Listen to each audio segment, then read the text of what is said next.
Okay, tire pressure monitoring system. This has been probably the most frequent topic on my channel in the past few months. And no, the Toyota RAV4 does not have tire pressure monitoring system. As per the reason, I'm not entirely sure, but this is one feature that I personally feel was a little bit on the annoying side because 90% of the time that the tire pressure warning light would go off, it was a false alarm, actually 99% of the time, because what happens is that pressure in your tires changes due to many outdoor environments, mainly being the temperature. So if you have your vehicle nice and warm in the garage and then you pull it out and you're driving and it's, freezing cold, the pressure in your tires will change, and it'll change with the similar scenario reversed in terms of climate and temperature, and that could and usually does trigger and set off your tire pressure monitoring system warning light, but there's really nothing wrong with your tires. So is it a useful tool? Sure, it definitely can be. Is it an overall necessity and a decision maker in terms of getting the RAV4 or not? I really don't think so, because in terms of safety equipment, the new RAV4, whether it's the HEV or the PHEV, has so many new advancements and standard equipment. The drive recorder camera, Toyota Safety Sense 4.0. There's just, the list goes on and on. So tire pressure warning system or warning light, no. But is it a huge concern? Not for the majority of people. Unlike in 2025, the 2026 redesigned RAV4 is almost always going to make sense to at least consider going with the plug-in hybrid PHEV, and for the main reason, pricing. It's very aggressive. I'm going to go through all the pros and cons and which powertrain system will be or could be the right one for you. And yes, if you don't already know, there is no such thing as a non-hybrid Toyota RAV4 or non-electrified Toyota RAV4. Toyota did officially release pricing for the PHEV about a week ago for us here in Canada, and probably 2 or 3 weeks ago for the United States. Very pleased. Let's go over which one makes the most sense. Right out of the gate, if you don't prefer or like the sportier appearance or presence that the plug-in hybrid powertrain systems offer, then you're going to have to go with something like the core grades on the HEV. And that is because all of the plug-in hybrids are sport grades. You've got the SE, you've got the XSE, and you've got the XSE technology package, and then you've got the GR. So if you want something a little bit more on the neutral side and you don't prefer the sporty look, you can go with the LE, you can go with the Woodland Edition, or you can go with the XLE Premium, or the Limited. Now, when it comes to pricing, for nearly $4,000 less than the Limited HEV, you can get yourself into a PHEV plug-in hybrid SE, and that is because the Canadian MSRP of the Limited regular hybrid RAV4 is $52,000, whereas the SE plug-in hybrid, which is the entry-level plug-in hybrid, gets you the 6th gen powertrain system. It's actually not capable of the NACS charging. You're going to have to go with the higher trims for that, but it still gets you into a plug-in hybrid, and it still gets you into $48,750 MSRP price tag, which is a few $1,000s less than the Limited HEV. Now, for just over $4,000 Canadian plus taxes, you can actually get yourself into a XSE plug-in hybrid powertrain when compared to the price tag of the Limited. So the XSE gets you at $56,400 Canadian MSRP compared to $52,000 on the Limited grade, and that will get you some more features that you'll probably prefer if you're looking at something that's pretty equipped, like the Limited HEV, for example. It'll upgrade you to the 12.9-inch multimedia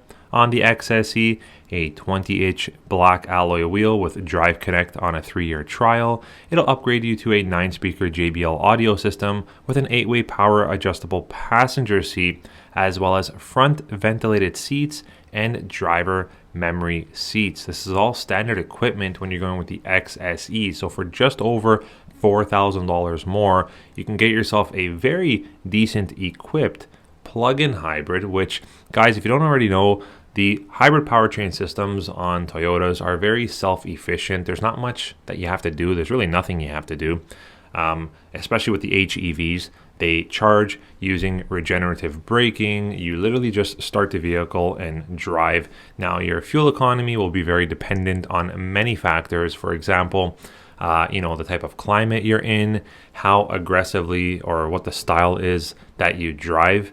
Like if you're carrying a lot of cargo, a lot of passengers, all these factors will determine your exact fuel economy, but it's still very impressive on the HEV. However, when you are going with the plug-in hybrid powertrain system, you do have the capability of very rarely visiting the gas station, and that is because it is a plug-in hybrid powertrain system. So yes, it does have a hybrid powertrain similar to the 5th generation, but it has a high traction, high voltage plug-in hybrid battery, which actually acts as a partial EV, you can say. So when you have a full charge, you're able to run on purely electric. You're not using or turning on the combustion engine at all, which really helps for fuel economy and really helps with fuel cost overall. So take that couple of $1,000 gap from something like the Limited to the XSE, and then calculate what kind of driving you're doing and how diligent and what your regime would be like for charging. Will you be using a home charger? Do you have a charger at work that you can use, or the office? These all play a huge factor into how much fuel you will save on top of all the other benefits of going with a plug-in hybrid. Let's talk about the pricing for the plug-in hybrid again. So the plug-in hybrids right now here in Canada, we have 4 different models that you can choose from. You've got the SE, you've got the XSE, XSE technology package, and the GR. In the US, you got a couple different models. I don't believe there's 2 variations for the XSE, but you can correct me if I'm wrong. And you can also get the Woodland edition in a plug-in hybrid, which is pretty cool. But starting off with the entry-level SE at a Canadian MSRP of $48,750, going up to the XSE at $56,400 Canadian MSRP, and the XSE technology package at $59,350. Now that GR Sport RAV4 plug-in hybrid that everybody thought, including myself, was going to be in and around the high 60s or low $70,000 price tag, actually is slightly more than just the XSE non-technology plug-in hybrid at $57,500 price tag for the GR Sport. Obviously, this is prior to any destination transportation fees and taxes, but you can see that Toyota came out really super aggressive with the pricing on the plug-in hybrids. I'm very pleased. The highest ticketed HEV stands you at the XSE technology package at $52,450 MSRP Canadian. So you can see you're already in the territory of plug-in hybrid powertrain system. So not only are you going all the way up from 236 horsepower on the HEV up to 324 horsepower on the PHEV, you're getting the capability and possibility of not really having to visit the gas station as much as you might be on the HEV. Now, one more thing to mention, when you're going with the plug-in hybrid, the XSE technology package does come with the shift-by-wire system, and on the HEV, it's actually 2 models that come with the shift-by-wire system, being again the XSE technology package and the limited grade for 2026. A few more things to mention. I do strongly believe that all of Toyota's assembly plants and factories are using the highest possible level of quality and workmanship, but the plug-in hybrids are built in Japan, and I just gotta say that there's something that feels special about having a Japanese-built Toyota RAV4 versus something built in Canada or North America. As I mentioned earlier in this video, the topic of going HEV or plug-in hybrid was really a larger topic and a more harder decision back in the 2025 or past generation RAV4, because the price gap was actually a bit more and a bit bigger of a price gap from the 2 powertrains. However, Toyota seems to have closed the gap a little bit between HEV and PHEV, and it does boil down to your personal desire and your personal general acceptance into physically using a charger and plugging in your vehicle, whether it's at home, whether it's at the office or work, because that is really the only difference that I see. That's a adjustment, is actually getting into the habit of finding a charger, knowing where the charging stations are, getting a charger installed at home, and then following through with the new routine of being diligent and on top of your charging cycles, because this in turn will save you thousands of dollars a year on fuel, and it will make up for the couple $1,000 price gap, which is generally the difference now with 2026 pricing from going on the 26 HEV to the 26 PHEV. So if you don't mind learning a new routine and getting a little bit more prepared before, during, and after your drive, then plug-in hybrid is definitely a fantastic consideration, especially when it's coming with so many new features and goodies like the impressive horsepower, which previously the plug-in hybrid of the RAV4 Primes on the previous gen came with 300 horsepower. You're gaining about 24 horsepower, fastest RAV4 ever to be created. If you want the plug-in hybrid powertrain system that gives you the DC fast charging capability, it can charge very quickly, usually from 10 to 80% in around 30 to 45 minutes, depending on your conditions, then you're going to have to spend north of $59,000 Canadian price tag, or MSRP.